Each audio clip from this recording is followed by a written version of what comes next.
Hi, good afternoon. You're watching MF Corner. I am Sumeira Abidi. Today on the show, we're going to talk about portfolio diversification and some of the things which people might be overlooking there with Mrin Agarwal of FinSafe India. Also, a little later on the show, we'll talk about the Supreme Court's, a word on Franklin Templeton case where they say no redemptions are currently allowed and that a meeting has to take place with unit holders. Mohit Gang will join us on that in a bit. But first, to Mrin Agarwal and to talk about portfolio diversification. Mrin, diversification is perhaps, or rather a good diversification perhaps sets the stage really for long-term wealth creation. So to my mind, that's the key. But what are the do's and don'ts? What are the, confusion that a lot of people have? How do they go about it? Good afternoon, Sumeira. Nice to be on the show today. So the commonly used diversification method is to diversify among asset classes. And then within asset classes like debt, equity, and gold, you diversify into a couple of investments. But what we do normally see is that either people are really under diversified or they're extremely over diversified.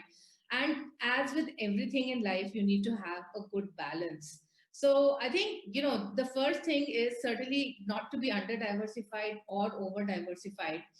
Also, when you look at the various factors, right? So normally it's only by number of funds or number of holdings that people tend to diversify. But in order to achieve the right amount of diversification, I think you need to go beyond that. And you also need to look at things like overlap. Many times we see that people have the same type of funds, and especially in the current context where there's this huge move towards investing in index funds and ETFs.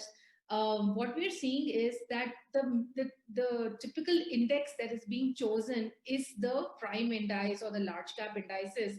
And that really means that pretty much everything that you're going to have in your portfolio is going to be of a similar style or a similar category. It's also important to look at stock overlap. So again, very common, people buy two similar funds. Let's say in multi-cap, you buy two funds and both the funds have similar holdings. Or let's say within the same fund house, you would see the high conviction bets would be similar. So again, you would have a lot of stock overlap, let's say between a large cap and let's say a multi-cap fund of the same fund house. The third thing is also, of course, leading to sector overlap in that case, which means that there's going to be a lot of sectoral overlap. So I think, these are the real key ones in terms of the typical diversification that people don't think about. Okay, so what you're saying is basically that if you have too many schemes from the same fund house, there is this issue or a danger or a concern that most of the funds would have similar stocks and therefore, they perform at the same time and not perform at the same time. What is the practical solution to this, Mrin? How do you distribute between fund houses? So on an AMC level, how do you do the distribution? And within that, on a scheme level, if you've decided that you're going to have two large cap, two multi-cap sort of a thing, how do you distribute it?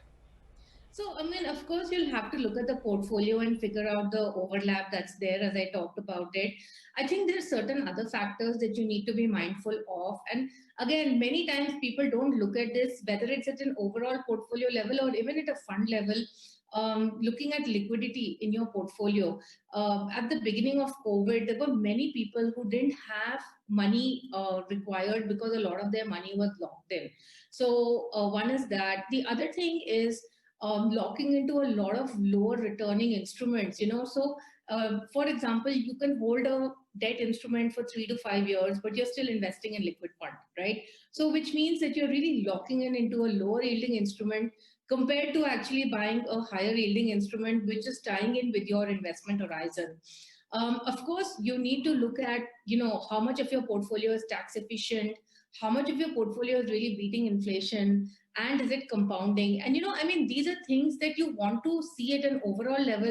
But I think when you diversify, it's not just blindly going and buying 5 funds in the portfolio. You do need to look at factors like this because there's no point in holding. Let's say, for example, a lot of people are buying capital guaranteed insurance, and if that's going to be a majority of your portfolio, no, it's not beating inflation. It's going to be low yielding, right? So you're really not getting diversification there. So I think the key is, of course, to go by your financial goals, spread between categories like multi-cap, mid-cap, based on the risk that you can take. And within these categories, look at a couple of funds, but essentially try to look at funds where the sectoral and the stock allocations are going to be markedly different. And again, if you're going in for index funds and ETFs, remember that you also need to get into the other indices, which is the mid cap indices as well. And you can't have all your investments directed towards only Nifty 50 sort of an index. So basically, it's not enough to just diversify on any one level, right? So you have to check diversification in terms of what is the tax treatment, what is the yield of the asset, who is managing that asset, where it invests, and so on and so forth. But Mrin, how much diversification is too much? Where does one stop? I think one, in terms of number of schemes, clearly you should limit it to 5 or 6 schemes in the portfolio. The same thing also goes for the non-mutual fund investments. Like we've seen people who've got like 20 policies. So every year they buy a new policy for their tax planning, right? So clearly the number of investments in your portfolio needs to be manageable. I think, overall 5 to 6 investments, and one of them being mutual funds, and within mutual funds, 5 to 6 schemes is what you need to look at. And of course, on these parameters which I spoke about.